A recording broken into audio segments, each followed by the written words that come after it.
destaque final de Felipe Moura Brasil. Bom, vou tentar fazer aqui um panorama dos 3 momentos fundamentais da largada do governo de Jair Bolsonaro, os discursos do Sérgio Moro e do Paulo Guedes e a aliança do PSL com o Rodrigo Maia. O Sérgio Moro, na sua posse, disse qual é o remédio contra grupos criminosos organizados, alguns que dominam nossas prisões, nas palavras dele. Prisão dos membros, isolamento carcerário das lideranças, identificação da estrutura e o confisco dos seus bens. O Sérgio Moro disse: precisamos, com investimentos e inteligência, recuperar o controle do Estado sobre as prisões brasileiras. Finalmente, a gente tem um ministro da Justiça e da Segurança Pública que quer prender bandido e deixá-los efetivamente presos na cadeia, falando aí do isolamento das lideranças dentro das prisões, justamente para evitar aquele juramento de fidelidade às facções por parte dos criminosos novatos que chegam lá e entram nas nossas cadeias e, segundo as autoridades do Estado, saem piores do que entraram. Não dá mais para a população brasileira pagadora de impostos ficar com essa tese de que os criminosos não devem ser presos porque eles vão sair mais perigosos. Não dá para aceitar isso docilmente como muitos querem. E o Brasil não será porto seguro para criminosos, disse também o Sérgio Moro, ex-juiz da Lava Jato. Foi uma citação indireta ao caso do Cesare Battisti, terrorista de extrema esquerda italiano, a quem o Lula deu refúgio em 2010, nos estertores do seu mandato, no último dia praticamente, e agora se encontra foragido. Aliás, o Estadão noticiou agora há pouco que a Polícia Federal procurou o Cesare Battisti nas embaixadas da Venezuela e da Bolívia, e os diplomatas responderam que o terrorista não passou por lá. É um vexame, uma vergonha internacional que um sujeito criminoso que esteve preso, que estava com tornozeleira eletrônica, esteja foragido, porque nosso STJ simplesmente derrubou a tornozeleira eletrônica dele, então ele não estava sendo monitorado da maneira correta.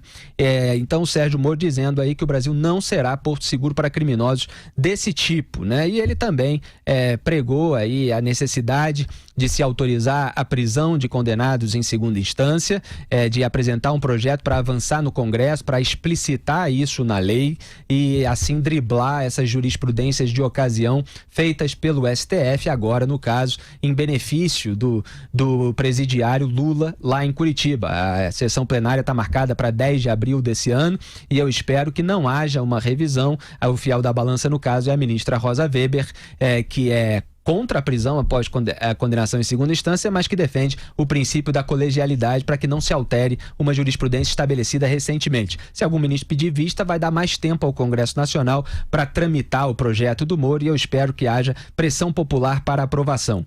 O discurso do Paulo Guedes foi aquele que mostrou que o Brasil, a partir de agora, tende a deixar de ser um país que torna a população dependente do Estado e passa a ser um país que tira o obstáculo, o peso do Estado, do caminho da população em direção à prosperidade. Ele falou que o dinheiro tem que ir onde o povo está, desconstruiu assim boa parte daquela imagem de banqueiro só preocupado com as elites que foi construída pelos adversários de campanha do Jair Bolsonaro. Ele falou: vamos vender ativos, desacelerar a dívida, talvez controlemos nominalmente essas despesas. Se a gente conseguir 2, 3, 4 anos acelerando privatizações, isso impede a asfixia de recursos para a saúde, educação, para a cidadania. E o Brasil deixará de ser o paraíso do rentista e o inferno dos empreendedores. Foi uma frase marcante dele, acenando para as pequenas e médias empresas, mostrando como os governos petistas, sem citar diretamente, privilegiaram grandes empresários e criminosos, em boa parte, como Joesley Batista, Eike Batista, em vez de ajudar aqueles que precisavam empreender.